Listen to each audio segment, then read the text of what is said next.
2018 Bacon Prize. And you can also hear him Wednesday, May 28th, 730 Park Avenue Synagogue, which is located not on Park Avenue, but 50 East 87th Street, presented by the American Friends of Bar-Ilan University, together with the Jewish Week. Thank you so much for being here, Mr. Steinberg. Thank you, Professor Steinberg. Thank you. Good morning. Good morning.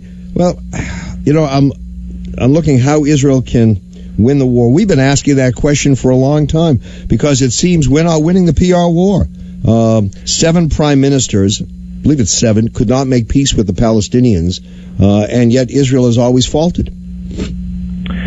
Israel is perceived by a lot of people as being powerful, as being able to control everything in the region. The Palestinians are widely perceived as being victims.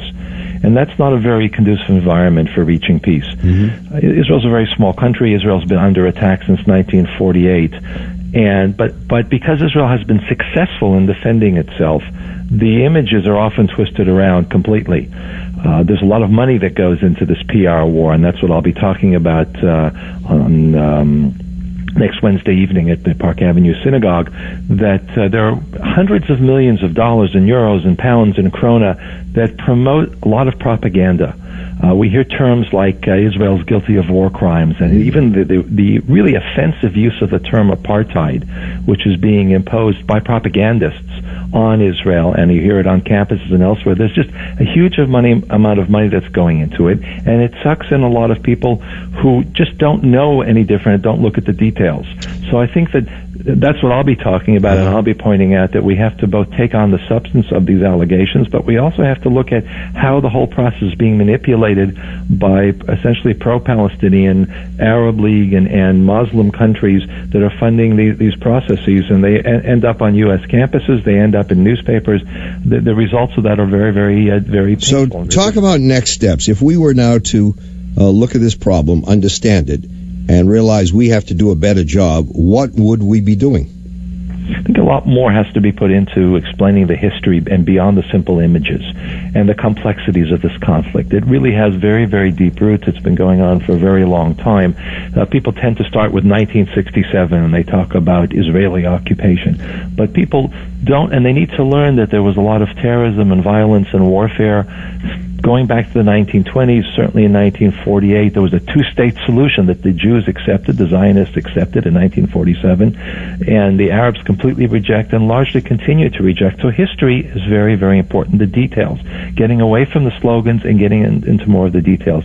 Also, I think it's important today, the Pope is visiting Israel, he's visiting the Palestinian Authority, and it's important to say that Israel needs to be recognized. That the real failure of the peace process was the unwillingness of the Palestinians to accept legitimacy of Jewish sovereignty anywhere in the Holy Land, anywhere in our historical homeland. And I think the visit of the Pope today, which is a historic visit, he's going to be going to the grave of Theodor Herzl, the founder of Zionism. It's a statement of saying the Catholic Church now accepts the legitimacy of Israel, and you Palestinians and you Muslims around the world, you should be doing the same thing instead of trying to erase the legitimacy, trying to erase the fact that the Jews now have a place among the nations equal to all the other sovereign countries around the world. We're speaking with Gerald Steinberg, who is the professor of political science at Bar-Ilan University in Israel. And he'll be speaking on this Wednesday on May 28th at 7:30 at the Park Avenue Synagogue, which is actually located on East 87th Street. So just one of those quirks of New York. But when you stand on the roof, you can see Park Avenue. It works from there.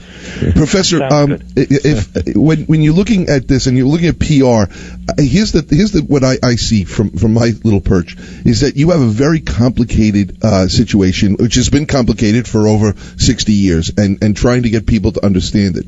And at the same time, you have to sell a concept. And I don't know a lot about PR, but I know you don't sell the steak, you sell the sizzle, and the aromas and everything around it. Is there a place for this where you need two fronts, one for the intellectual conversation and one just to say, Israel's a real groovy place? I don't mean to be facetious with that, but when you're dealing with people who have attention spans of 6 seconds, it's tough to make a case.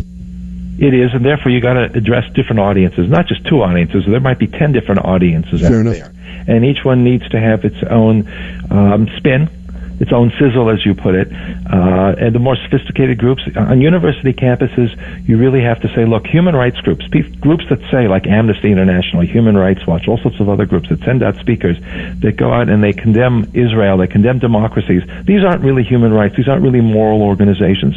They get a huge amount of money. They don't know what they're talking about. These are political groups. And that is something that needs to be explained to students who want to see these moral values of human rights implemented.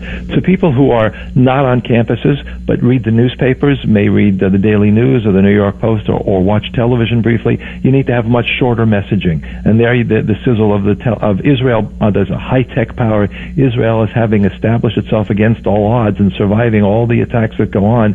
Today we had an attack yesterday in Belgium, and 3 or 4 people were killed, 2 of them an Israeli couple against the Jewish Museum. That's a different approach, and that needs to be labeled as what it is, a form of modern anti-Semitism.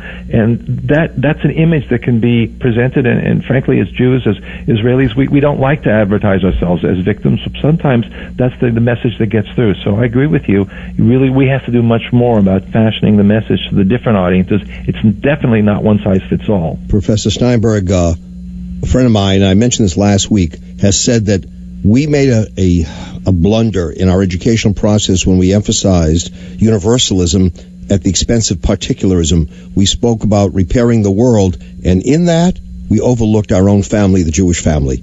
And you see these college kids who are out there for a host of causes, but yet when it comes to Israel and comes to Jews, they're missing in action. And we need to re-examine how we approach the welfare of our state, of our country, in conveying the importance to the young Jewish people. We got to go, but I can tell you this: there are a number. I'll agree with you on that. I think it's a very important point, and it's the message of the prophets, but it's also you've got to defend yourself.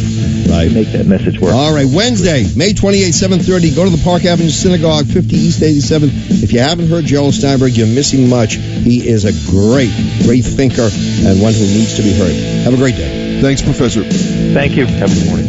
This is where New York comes to talk. Legendary